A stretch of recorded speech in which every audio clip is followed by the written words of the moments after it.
Good morning, students. Today we are starting our next chapter, chapter number 4, sorting materials into groups. So let's start. Objects around us. सब तो पहला ਆਪਾਂ ਦੱਸਾਂਗੇ ਕਿ ਆਪਣੇ ਆਲੇ ਦੁਆਲੇ ਕਿਹੜੇ-ਕਿਹੜੇ objects ਹੁੰਦੇ ਆ. We saw that our food and clothes have so much variety in them. ਕਿ ਜਿਹੜਾ ਅਸੀਂ ਫੂਡ ਜਿਹੜਾ ਆਪਾਂ ਖਾਂਦੇ ਆ, ਠੀਕ ਆ, ਜਿਹੜੇ ਕਲੋਥਸ ਆਪਾਂ ਵੀਅਰ ਕਰਦੇ ਆ ਉਹਨਾਂ ਦੇ ਵਿੱਚ ਬਹੁਤ ਜ਼ਿਆਦਾ ਜਿਹੜੀ ਵੈਰਾਈਟੀ ਆ ਸਾਨੂੰ ਜਿਹੜੀ ਦੇਖਣ ਨੂੰ ਮਿਲਦੀ ਆ. Not just food and clothes, there is such a vast variety of objects everywhere. सिर्फ खाने और कपड़ियां दे विच ही वैरायटी नहीं असीं देखते, साडे आले दुआले जिन्ने भी ऑब्जेक्ट्स आ उन्हां दे विच आपां बहुत सारी जिहड़ी वैरायटी आ ओह देखदे आ. ठीक आ, बहुत डिफरेंट टाइप्स ऑफ ऑब्जेक्ट जिहड़े साडे आले दुआले प्रेजेंट हुंदे आ. We see around us a chair, a bullock cart, a cycle, cooking utensils, books, clothes, toys, water, stones and many other objects. बहुत सारे ऑब्जेक्ट्स देखते हैं, तुसी अपने अकॉर्डिंगली दस भी सकते जो कि तुसी किहड़े-किहड़े ऑब्जेक्ट्स देखते जो. ठीक है, all these objects have different shapes, colours and uses. तुहानूं पता है कि जिन्ने भी साडे आले दुआले ऑब्जेक्ट्स हुंदे आ डिफरेंट शेप्स दे हुंदे आ. ठीक है, उन्हां दे कलर्स भी वक्खो वक्खरे हुंदे आ और उन्हां दे यूजेस भी ਵੱਖੋ ਵੱਖਰੇ ਹੁੰਦੇ ਆ. So look around and identify objects that are round in shape. So ਤੁਹਾਡੀ ਐਕਟੀਵਿਟੀ ਆ, ਸੋ ਸਾਰੇ ਬੱਚੇ ਕੇਅਰਫੁਲੀ ਇਹਨੂੰ ਲਿਸਨ ਕਰੋ. ਤੁਸੀਂ ਆਪਣੇ ਆਲੇ ਦੁਆਲੇ ਦੇਖੋ ਔਰ ਆਈਡੈਂਟੀਫਾਈ ਕਰੋ ਕਿ ਕਿਹੜੇ ਆਬਜੈਕਟਸ ਆ ਜਿਹੜੇ ਰਾਊਂਡ ਇਨ ਸ਼ੇਪ ਦੇ ਵਿੱਚ ਆ. ਠੀਕ ਆ, ਜਿਨ੍ਹਾਂ ਦੀ ਸ਼ੇਪ ਜਿਹੜੀ ਰਾਊਂਡ ਆ. ਆਵਰ ਲਿਸਟ ਮੇ ਇਨਕਲੂਡ ਆ ਰਬਰ ਬਾਲ, ਆ ਫੁੱਟਬਾਲ ਐਂਡ ਆ ਗਲਾਸ ਮਾਰਬਲ. ਇਹਦੇ ਵਿੱਚ ਤੁਸੀਂ ਇੱਕ ਬਾਲ ਲੈ ਸਕਦੇ ਜੋ, ਫੁੱਟਬਾਲ ਲੈ ਸਕਦੇ ਜੋ, ਤੇ ਇੱਕ ਮਾਰਬਲ ਹੁੰਦਾ ਹੈ ਗਲਾਸ ਦਾ, ਕੱਚ ਦਾ. ਠੀਕ ਆ, ਜਿਹਨੂੰ ਅਸੀਂ ਪੇਪਰ ਵੇਟ ਵੀ ਬੋਲਦੇ ਆ, ਉਹ ਵੀ ਰਾਊਂਡ ਇਨ ਸ਼ੇਪ ਹੁੰਦਾ ਹੈ. If we include objects that are nearly round, our list could also include objects like apples, oranges and an earthen pitcher, ਜਿਹਨੂੰ ਅਸੀਂ ਘੜਾ ਬੋਲਦੇ ਹਾਂ. ਠੀਕ ਆ, ਇਹ ਵੀ ਕੀ ਆ, ਮਤਲਬ ਜਿਹੜੇ ਰਾਊਂਡ ਹੀ ਹੁੰਦੇ ਆ ਸ਼ੇਪ ਦੇ ਵਿੱਚ. ਠੀਕ ਆ, ਦੇਖੋ ਕਿੰਨੇ ਆਬਜੈਕਟਸ ਉਹਨਾਂ ਨੇ ਤੁਹਾਨੂੰ ਦੱਸੇ ਹੋਏ ਆ. ਤੁਸੀਂ ਆਪਣੇ ਕੋਲੋਂ ਵੀ ਲਿਸਟ ਜਿਹੜੀ ਆ ਲਿਖ ਸਕਦੇ ਜੋ, ਇਨਕਲੂਡ ਕਰ ਸਕਦੇ ਜੋ. ਸੋ ਵੀ ਵਰ looking for objects that R edible. Edible ਜਿਹੜੇ ਅਸੀਂ ਖਾ ਸਕਦੇ ਹਾਂ. ਠੀਕ ਆ, ਜਿਨ੍ਹਾਂ ਨੂੰ ਅਸੀਂ ਖਾ ਸਕਦੇ ਹਾਂ. ਪਹਿਲਾਂ ਅਸੀਂ ਦੱਸੇ ਸੀ ਜਿਹੜੇ ਰਾਊਂਡ ਇਨ ਸ਼ੇਪ ਆ. ਠੀਕ ਆ, ਹੁਣ ਅਸੀਂ ਉਹ ਆਬਜੈਕਟ ਦੱਸਣੇ ਆ ਜਿਨ੍ਹਾਂ ਨੂੰ ਅਸੀਂ ਖਾ ਸਕਦੇ ਹਾਂ, ਐਡੀਬਲ ਆ. We might include all the items that we have listed in table 1.1 and 1.2. ਅਸੀਂ ਆਲਰੇਡੀ ਜਦੋਂ ਲੈਸਨ ਨੰਬਰ 1 ਰੀਡ ਕੀਤਾ ਸੀ ਤੇ ਤੁਸੀਂ ਉੱਥੇ 1.1 ਟੇਬਲ ਔਰ 1.2 ਜਿਹੜਾ ਉਹ ਦੇਖ ਸਕਦੇ ਜੋ, 1.3 ਵੀ ਦੇਖ ਸਕਦੇ ਜੋ ਚੈਪਟਰ 1 ਦੇ ਵਿੱਚ. ਤੁਸੀਂ ਉਹਦੇ ਵਿੱਚ ਜਿੰਨੇ ਵੀ ਆਬਜੈਕਟਸ ਲਿਖੇ ਨੇ ਉਹ ਸਾਰੇ ਆਈਟਮਸ ਕਿਹੜੀਆਂ ਨੇ, ਐਡੀਬਲ ਆ.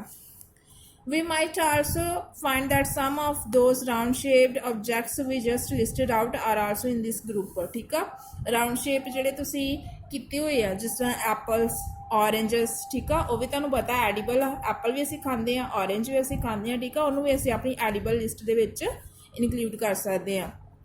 Let us say we wish to make a group of objects that are made of plastic. ਹੁਣ ਨੈਕਸਟ ਆਪਾਂ ਕਿਹੜਾ ਗਰੁੱਪ ਬਣਾਉਣਾ ਹੈ, ਉਹਨਾਂ ਆਬਜੈਕਟਸ ਦਾ ਗਰੁੱਪ ਬਣਾਉਣਾ ਹੈ ਜਿਹੜੇ ਕਾਹਦੇ ਤੋਂ ਬਣੇ ਆ, ਪਲਾਸਟਿਕ ਤੋਂ. ਠੀਕ ਆ, ਪਲਾਸਟਿਕ ਤੁਹਾਨੂੰ ਪਤਾ ਬਹੁਤ ਸਾਰੇ ਆਬਜੈਕਟ ਸਾਡੇ ਆਲੇ ਦੁਆਲੇ ਆ ਜਿਹੜੇ ਪਲਾਸਟਿਕ ਤੋਂ ਬਣਦੇ ਆ, like buckets, lunch boxes, toys, water containers, pipes and many such objects may find a place in this group. ਠੀਕ ਆ, ਤੁਸੀਂ ਬਹੁਤ ਸਾਰੇ ਆਬਜੈਕਟਸ ਜਿਹੜੇ ਆ ਇਸ ਗਰੁੱਪ ਦੇ ਵਿੱਚ ਲਿਖ ਸਕਦੇ ਜੋ. There are so many ways to group objects. बहुत सारे तरीके होंगे असी मतलब ग्रुपिंग कर सकते हैं ऑब्जेक्ट्स की ਵੱਖੋ ਵੱਖਰੇ तरीकों नाल. जिस तरह मैं तुहानूं दस्सिया कि कुछ जिहड़े ऑब्जेक्ट्स आ राउंड होंगे आ, कुछ एडिबल होंगे आ, कुछ प्लास्टिक के बने आ. उस तरीके नाल आपां इन्हां दी ग्रुपिंग जिहड़ी अलग अलग तरीके नाल कर सकते हैं. So in the above examples we have grouped objects on the basis of their shape और the materials they are made from. जिवें आपां उपर एग्जांपल कीतियां ਉਹਦੇ ਵਿੱਚ ਆਪਾਂ ਇਹ ਦੇਖਿਆ ਕਿ ਜਿਹੜੇ ਆਪਣੇ ਆਬਜੈਕਟਸ ਆ ਉਹਨਾਂ ਦੀ ਸ਼ੇਪ ਦੇ ਅਕੋਰਡਿੰਗਲੀ ਰਾਊਂਡ ਆ. ਠੀਕ ਆ, ਹੋਰ ਵੀ ਸ਼ੇਪਸ ਹੁੰਦੀਆਂ ਨੇ. ਠੀਕ ਆ, ਉਹਦੇ ਅਕੋਰਡਿੰਗਲੀ ਵੀ ਆਪਾਂ ਦੇਖ ਸਕਦੇ ਹਾਂ. ਜਾਂ ਫਿਰ ਉਹ ਕਾਹਦੇ ਤੋਂ ਬਣੇ ਆ, ਪਲਾਸਟਿਕ ਤੋਂ ਬਣੇ ਆ, ਕਿਸੇ ਮੈਟਲ ਦੇ ਬਣੇ ਆ. So all object around us are made of one or more materials. ਜਿਹੜੇ ਸਾਡੇ ਆਲੇ ਦੁਆਲੇ ਆਬਜੈਕਟਸ ਆ ਜਾਂ ਤੇ ਇੱਕ ਮਟੀਰੀਅਲ ਦੇ ਬਣੇ ਹੋਣਗੇ ਜਾਂ ਫਿਰ ਇੱਕ ਤੋਂ ਜ਼ਿਆਦਾ ਮਟੀਰੀਅਲਸ ਤੋਂ ਬਣੇ ਹੋਣਗੇ. These materials may be glass, metal, plastic, wood, cotton, paper, mud or soil. ਇਹ ਜਿਹੜੇ ਮਟੀਰੀਅਲਸ ਆ, ਗਲਾਸ ਹੁੰਦਾ, ਕੱਚ, ਮੈਟਲ ਕੋਈ ਵੀ ਧਾਤ ਹੋ ਸਕਦੀ ਆ, ਪਲਾਸਟਿਕ ਹੋ ਸਕਦਾ. ਠੀਕ ਆ, ਵੁੱਡ ਲੱਕੜ ਹੋ ਸਕਦੀ ਹੈ, ਕਾਟਨ ਹੋ ਸਕਦਾ, ਪੇਪਰ ਤੋਂ ਵੀ ਹੋ ਸਕਦਾ, ਮਡ ਚਿੱਕੜ ਤੋਂ ਵੀ ਬਣਿਆ ਹੋ ਸਕਦਾ ਤੇ ਸੋਇਲ ਤੋਂ ਬਣਿਆ ਹੋ ਸਕਦਾ ਹੈ. ਠੀਕ ਆ, so can you think of more some examples of materials. ਕੀ ਤੁਸੀਂ ਹੋਰ ਐਗਜ਼ਾਮਪਲਸ ਬਾਰੇ ਸੋਚ ਸਕਦੇ ਜੋ. ਨੈਕਸਟ ਬੱਚਿਆਂ ਹੁਣ ਇੱਕ ਐਕਟੀਵਿਟੀ ਆ ਠੀਕ ਆ ਸਾਰੇ ਬੱਚਿਆਂ ਨੇ ਇਸ ਐਕਟੀਵਿਟੀ ਨੂੰ ਕਰਨਾ ਹੈ ਲੈਟ ਅਸ ਕਲੈਕਟ ਐਸ ਮੈਨੀ ਆਬਜੈਕਟ ਐਸ ਪੋਸੀਬਲ ਜਿੰਨੇ ਆਬਜੈਕਟ ਤੁਸੀਂ ਕਲੈਕਟ ਕਰ ਸਕਦੇ ਜੋ ਆਬਜੈਕਟਸ ਨੂੰ ਕਲੈਕਟ ਕਰੋ ਫਰਮ ਅਰਾਊਂਡ ਅਸ ਠੀਕ ਆ ਆਪਣੇ ਆਲੇ ਦੁਆਲੇ each of us could get some everyday objects from home and we could also collect some objects from the classroom or from outside the school ਬੱਚਿਓ ਜਿਸ ਤਰ੍ਹਾਂ ਸਾਨੂੰ ਪਤਾ ਹੈ ਕਿ ਸਕੂਲ ਦੇ ਤੁਸੀਂ ਜਾਂਦੇ ਨਹੀਂ ਜੋ ਠੀਕ ਆ ਲੋਕਡਾਊਨ ਕਰਕੇ ਤੁਸੀਂ ਘਰਾਂ ਦੇ ਵਿੱਚ ਹੀ ਬੈਠੇ ਜੋ ਇਸ ਕਰਕੇ ਤੁਸੀਂ ਆਪਣੇ ਸਕੂਲ ਦੇ ਵਿੱਚੋਂ ਜਾਂ ਕਲਾਸਰੂਮ ਦੇ ਵਿੱਚੋਂ ਕੋਈ ਆਬਜੈਕਟ ਕਲੈਕਟ ਨਹੀਂ ਕਰ ਸਕਦੇ ਤੁਸੀਂ ਆਪਣੇ ਘਰ ਦੇ ਵਿੱਚੋਂ ਜਿੰਨੇ ਆਬਜੈਕਟ ਕਲੈਕਟ ਕਰ ਸਕਦੇ ਜੋ ਕਰੋ what will we have in our collection ਸਾਡੀ collection ਦੇ ਵਿੱਚ ਕਿਹੜੇ ਆ ਸਕਦੇ ਆ chalk pencil notebook rubber duster a hammer nail soap spoke of a wheel bat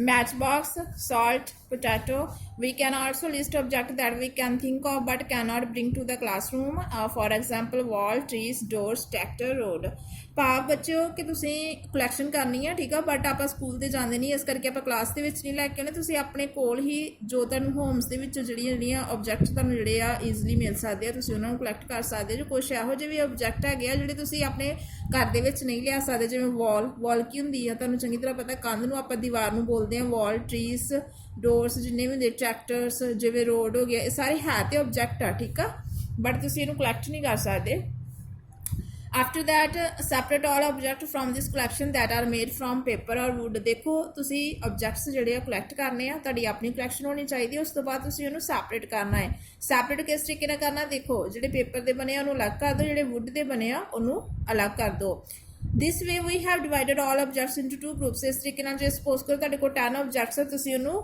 2 groups ਦੇ ਵਿੱਚ ਕੀ ਆ ਡਿਵਾਈਡ ਕਰ ਦੇਣਾ ਹੈ ਠੀਕ ਆ 5 ਤੁਹਾਡੇ ਜਿਹੜੇ ਵੁੱਡ ਦੇ ਬਣੇ ਹੋਣਗੇ ਉਹਨੂੰ ਅਲੱਗ ਕਰ ਦਿਓ ਤੇ 5 ਜਿਹੜੇ ਤੁਹਾਡੇ ਪੇਪਰ ਦੇ ਬਣੇ ਹੋਣਗੇ ਉਹਨੂੰ ਅਲੱਗ ਕਰ ਦਿਓ ਠੀਕ ਆ this way on one group has the objects that are made from paper or wood while the other group has the objects that are not made of these materials ਇਸ ਤਰ੍ਹਾਂ ਵੀ ਹੋ ਸਕਦਾ ਹੈ ਕਿ ਜਿਵੇਂ ਸਪੋਜ਼ ਕਰੋ ਜਿਹੜੇ ਤੁਹਾਡੇ ਕੋਲ 10 ਆਬਜੈਕਟਸ ਆ ਠੀਕ ਆ ਉਹਦੇ ਵਿੱਚ ਕੁਝ ਪੇਪਰ ਦੇ ਬਣੇ ਕੁਝ ਵੁੱਡ ਦੇ ਬਣੇ ਆ ਬਟ ਕੁਝ ਜਿਹੜੇ ਆ ਉਹ ਕਿਸੇ ਹੋਰ ਮਟੀਰੀਅਲ ਦੇ ਬਣੇ ਆ ਤੁਸੀਂ ਇਹਦੀ ਗਰੁੱਪਿੰਗ ਇੱਦਾਂ ਵੀ ਕਰ ਸਕਦੇ ਜੋ ਕਿ ਤੁਸੀਂ ਪੇਪਰ ਤੇ ਵੁੱਡ ਦੇ ਅਲੱਗ ਕਰ ਦਿਓ ਜਿਹੜੇ ਦੂਸਰੇ ਮਟੀਰੀਅਲਸ ਦੇ ਬਣੇ ਆ ਉਹਨਾਂ ਨੂੰ ਅਲੱਗ ਗਰੁੱਪਿੰਗ ਕਰ ਦਿਓ So similarly we could separate the things that are used for preparing food ਇਸ ਦੇ ਨਾਲ ਆਪਾਂ ਇੱਦਾਂ ਵੀ ਸੈਪਰੇਟ ਕਰ ਸਕਦੇ ਹਾਂ ਥਿੰਗਸ ਨੂੰ ਕਿ ਜਿਹੜੀਆਂ ਫੂਡ ਪ੍ਰਿਪੇਅਰ ਕਰਨ ਵਾਸਤੇ ਯੂਜ਼ ਹੁੰਦੀਆਂ ਨੇ so let us be a little more systematic ਆਪਾਂ ਇਹਨੂੰ ਹੋਰ ਸਿਸਟਮੈਟਿਕ ਕਰ ਸਕਦੇ ਹਾਂ list all object collected in table 4.1 ਆ ਦੇਖੋ ਨੀਚੇ ਟੇਬਲ ਬਣਿਆ 4.1 ਠੀਕ ਆ ਤੁਸੀਂ ਕੀ ਕਰਨਾ ਉਹਦੇ ਵਿੱਚ ਜਿੰਨੇ ਵੀ ਤੁਸੀਂ ਆਬਜੈਕਟ ਕਲੈਕਟ ਕੀਤੇ ਆ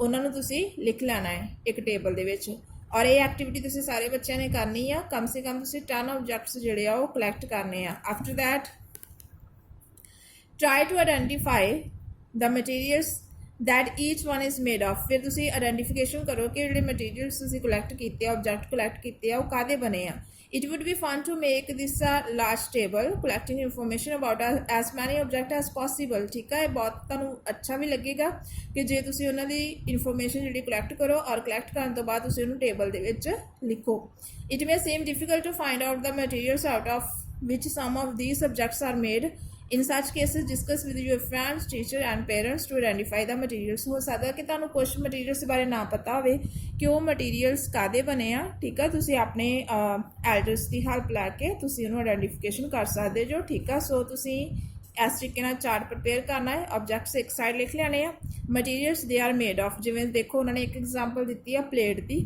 ਠੀਕ ਆ ਪਲੇਟ ਸਟੀਲ ਦੀ ਵੀ ਹੋ ਸਕਦੀ ਆ ਗਲਾਸ ਦੀ ਵੀ ਹੋ ਸਕਦੀ ਆ ਪਲਾਸਟਿਕ ਦੀ ਵੀ ਹੋ ਸਕਦੀ ਆ ਭਾਵ ਕਿ ਅਸੀਂ ਪਲੇਟ ਸਟੀਲ ਦੀ ਵੀ ਯੂਜ਼ ਕਰਦੇ ਹਾਂ ਕੱਚ ਦੀ ਵੀ ਯੂਜ਼ ਕਰਦੇ ਹਾਂ ਅਤੇ ਪਲਾਸਟਿਕ ਦੀ ਵੀ ਯੂਜ਼ ਕਰਦੇ ਹਾਂ ਨੈਕਸਟ ਪੈਨ ਤਾਂ ਤੁਹਾਨੂੰ ਪਤਾ ਹੈ ਪਲਾਸਟਿਕ ਦਾ ਹੋ ਸਕਦਾ ਜਾਂ ਫਿਰ ਮੈਟਲ ਦਾ ਹੋ ਸਕਦਾ ਹੈ ਓਕੇ ਸੋ ਸਾਰੇ ਬੱਚਿਆਂ ਨੇ ਇਹ ਜਿਹੜੀ ਐਕਟੀਵਿਟੀ ਆ ਕਰਨੀ ਆ ਠੀਕ ਆ ਤੁਸੀਂ ਆਪਣੇ 10 ਆਬਜੈਕਟਸ ਲਾਣੇ ਤੁਸੀਂ ਦੱਸਣਾ ਕਿ ਉਹ ਮਟੀਰੀਅਲ ਕਾਹਦਾ ਬਣਿਆ ਹੋ ਸਕਦਾ ਹੈ ਇਸ ਦੇ ਨਾਲ ਨਾਲ ਤੁਸੀਂ 4.2 ਟੇਬਲ ਵੀ ਦੇਖੋ ਇਹਦੇ ਵਿੱਚ ਵੀ ਉਹਨਾਂ ਨੇ ਡਿਫਰੈਂਟ ਟਾਈਪਸ ਆਫ ਆਬਜੈਕਟ ਨੂੰ ਕੀ ਕੀਤਾ ਹੈ ਮਤਲਬ ਦੱਸਿਆ ਹੈ ਕਿ ਉਹ ਕਿਹੜੇ ਮਟੀਰੀਅਲ ਦੇ ਬਣੇ ਹੁੰਦੇ ਦੇਖੋ ਇਹਦੇ ਵਿੱਚ ਉਹਨਾਂ ਨੇ ਕਲਾਸੀਫਿਕੇਸ਼ਨ ਦੂਸਰੇ ਤਰੀਕੇ ਨਾਲ ਕੀਤੀ ਹੈ ਮਟੀਰੀਅਲ ਕਿਹੜਾ ਹੋ ਸਕਦਾ ਵੁੱਡ ਦਾ ਹੋ ਸਕਦਾ ਪੇਪਰ ਦਾ ਹੋ ਸਕਦਾ ਲੈਦਰ ਦਾ ਹੋ ਸਕਦਾ ਪਲਾਸਟਿਕ ਦਾ ਹੋ ਸਕਦਾ ਅਤੇ ਕਾਟਨ ਦਾ ਹੋ ਸਕਦਾ ਹੈ ਜਿਸ ਤਰ੍ਹਾਂ ਉਹਨਾਂ ਨੇ ਵੁੱਡ ਦੇ ਵਿੱਚ ਦੱਸਿਆ ਕਿ ਚੇਅਰ ਵੁੱਡ ਦੀ ਹੋ ਸਕਦੀ ਟੇਬਲ ਹੋ ਸਕਦੀ ਪਲੋ ਹੋ ਸਕਦਾ ਹੈ ਬਲੂ ਕਾਰਡ ਹੋ ਸਕਦਾ ਹੈ ਵੀਲਸ ਹੋ ਸਕਦੇ ਆ ਪੇਪਰ ਤੋਂ ਬੁੱਕ ਹੋ ਸਕਦਾ ਨੋਟਬੁੱਕ ਹੋ ਸਕਦੀ ਨਿਊਜ਼ਪੇਪਰ ਹੋ ਸਕਦਾ ਹੈ ਟੋਇਸ ਕੈਲੰਡਰਸ ਹੋ ਸਕਦੇ ਆ ਠੀਕ ਆ ਲੈਦਰ ਦਾ ਤੁਸੀਂ ਦੱਸ ਸਕਦੇ ਜੋ ਕਿਹੜੇ ਕਿਹੜੇ ਆਬਜੈਕਟਸ ਹੁੰਦੇ ਆ, ਪਲਾਸਟਿਕ ਦੇ ਕਿਹੜੇ ਹੁੰਦੇ, ਕਾਟਨ ਦੇ ਕਿਹੜੇ ਹੁੰਦੇ ਆ।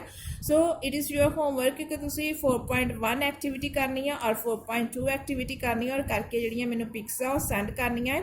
ਬਾਕੀ ਆਪਾਂ ਕੰਟੀਨਿਊ ਕਰਾਂਗੇ ਨੈਕਸਟ ਵੀਡੀਓ ਦੇ ਵਿੱਚ। I hope you understand the general introduction of this chapter. Thank you.